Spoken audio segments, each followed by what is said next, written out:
aside from the Iron Sheik arrest, what is your biggest regret in wrestling? Uh, They always got to bring that shit up, huh? well, no, that's true, but it's a moment in wrestling history. I got to live with it. I was over 18. That was my mistake. But yeah, yeah, should have known better. So boom, that obviously is the biggest regret. And the other regret outside of wrestling, or He's when I saying bought a big. gym one time, man, that was a huge. The The way he Steve framed By and Hacksaw Duggan's Muscle and Fitness. It's like right there, you know. It was a huge black hole. it Yeah, was a lot so of that. money. But in wrestling, I'd have to think for a second there. Another regret in wrestling.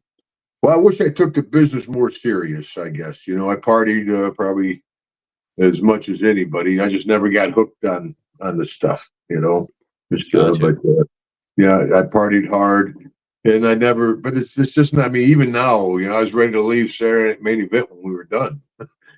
Limo ready. And then guys, some guys are backstage guys. Ted and Jake, they both could be producers. Arn Anderson, guys like that. So I wish I kind of paid a little more attention to the business. But yeah, nothing.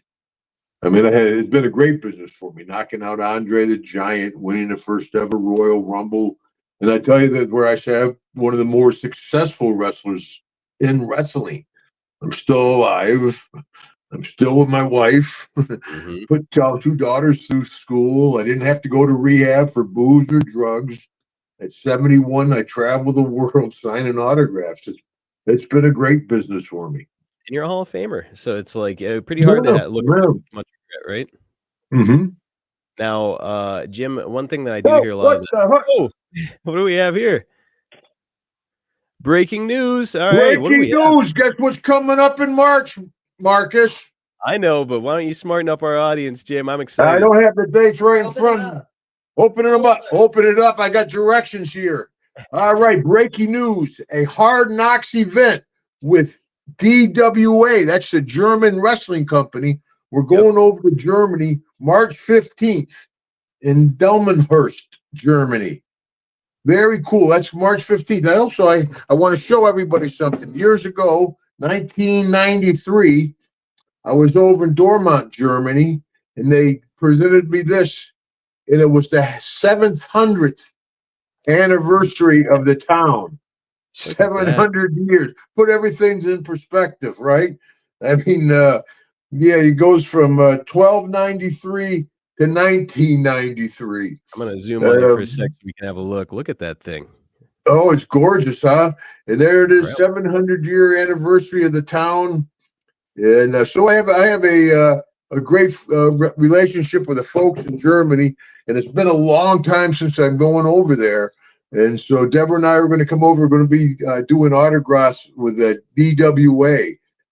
So looking forward to that. But then right after that, we're flying over to the UK. We're flying into Glasgow March 18th, Manchester, England, March 19th, and London on the 20th.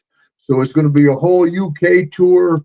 We're excited. The girls are going to come over to Glasgow, Manchester, and London to join us. So it's going to be like the European vacation with Chevy Chase, Man, But how we're cool. excited to go back to Europe as always, and it's an easier flight. Everybody likes to go to Japan and all. That's brutal. Australia, brutal.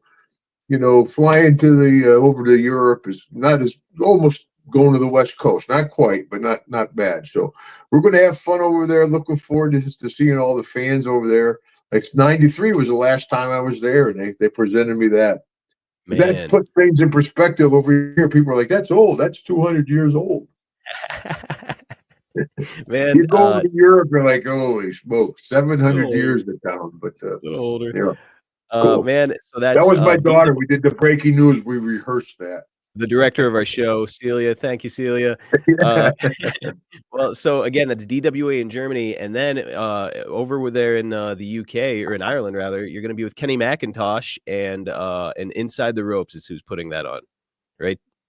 Now I'm not sure who's doing the Glasgow, Manchester, London. That's it. Glasgow, Manchester, London. It is Kenny McIntosh from Inside the Ropes who's putting that one on. Yeah, Inside the Rope. Okay, Yeah, yeah. yeah. Deborah handles all the contracts and stuff. I'm like, where are Kenny, we going this week, honey? You know, now she's laid up. I'm like, oh, geez. it's all out of sorts. But man, Kenny's great and he does awesome stage shows. So folks, if you've been waiting for your opportunity to see Hacksaw Jim Duggan in Germany or over there in the UK, take advantage. He's going to be there next month. So it's coming up fast. Yeah, and I try to keep a family-friendly, positive outlook at wrestling. You know, I mean, some of the guys are a little X-rated, and you know, they're at business, that dirty business, a rotten business, the stinking business. A little more lighthearted with Hacksaw. Jake. No, just kidding. Well, it was good to see Jake. We're in Indianapolis. I'm sitting there signing autographs and stuff. All of a sudden, everything got knocked off my table. That damn all snake. My pictures, my 2x4s, security guy. I'm like, no, I know it. Actually, I had it coming. He owed me. Oh, you a little payback. You already. Deborah's like, it's a bunch of third graders, you guys, knocking each other's stuff off the table. Man, it's you guys don't want to miss your chance to spend some time with Jim. So get over there and do it there in Europe. Thank you. Jim, before we move on to the next one, I did want to ask, one of the things that I hear a lot of guys say that they regret in later years is that they weren't more vocal with The Office, meaning they didn't go and get Vince's ear or complain about creative a little bit more. Just well, that's kind of where I was. Yeah, I have been more office oriented. You know, yeah. You know, I was happy with my spot. You know, he was paying me okay. You know, things were going good. I was going to rock the boat. You know, I mean. Looking back at it, yeah, because there's supposedly Sergeant Slaughter always tells me the story. They were going to put the tag belts on us, and by the time we got on the flight and flew to wherever we're going, Hawk or Animal actually, because Hawk didn't do any business. Animal was the business guy, and he talked him into putting on the Road Warriors. You know, so I don't know if that's true or not. You know, it's wrestling. You know, but telephone, telegraph, tele-wrestler. Yep. And, but that actually worked out. I'd rather have not been tag team champion. You know? Oh, really? Why is that? Because guys, Jake, Teddy, myself, we didn't need a belt. Yeah. You know, and then it's just the deal of who are some of the best known wrestlers that never were champion.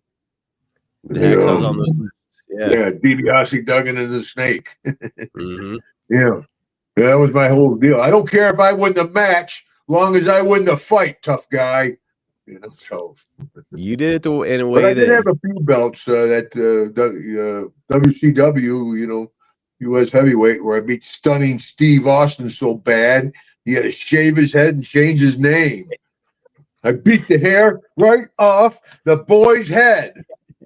Beat him so bad he ran up to WWE.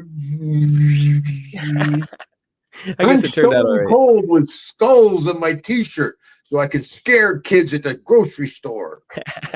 I'm not some punk kid at the grocery store. I'm Hacksaw Jim Duggan, and my feet cover the ground I stand on, tough guy. Ho! I'm gonna hit you with a hoe next Sometimes time. Sometimes it's just fun to do that, man. You know, get it out. Holy shit! Imagine having that in you all the time. You know.